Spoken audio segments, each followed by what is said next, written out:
បាទជួយសួរស្ដីបងប្អូនអរគ្នាថ្ងៃនេះព្រឹកថ្ងៃទី14បាទត្រៀមចាប់កលាតបាទ2ខាំទៅឲ្យបងប្រុសបងប្រុសគាត់ត្រូវការ2ខាំសម្រាប់សัตว์គាត់ស៊ីអូខេចាប់ដាក់ឲ្យគាត់បងដែលមានតម្រូវការបាទមិនថា1ខាំ2ខាំ3ខាំអាចត្រូវការអាចតងមកណាហ្នឹងហើយ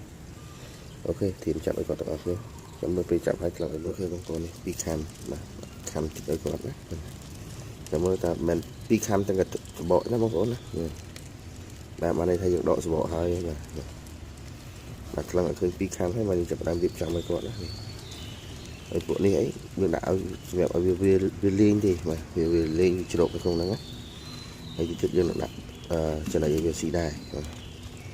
ហើយបងប្រុសគាត់ថាគាត់យកទៅខ្លាចអត់ដឹងមានឡៃទុកឡៃណាឡៃណីអញ្ចឹងណា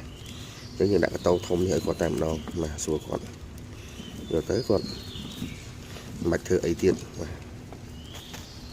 គាត់ដាក់ទៅប៉ុណ្្នឹងទៅគឺអែមអូតូបាទ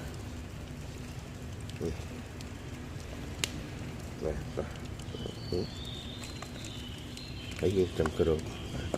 យកមកក្រមនេះដាក់ផ្លែឈើវាស៊ីកម្រមអេនេះចង់ចាញ់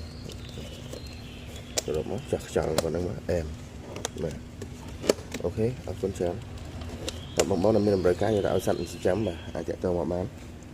ពីខ្ញុំបាទប៉ុណ្ណឹងបដៅកដាបាទចូលទៅក្រុមបិទ logo ឲ្យគាត់អូខេអរគុណបាយបាយ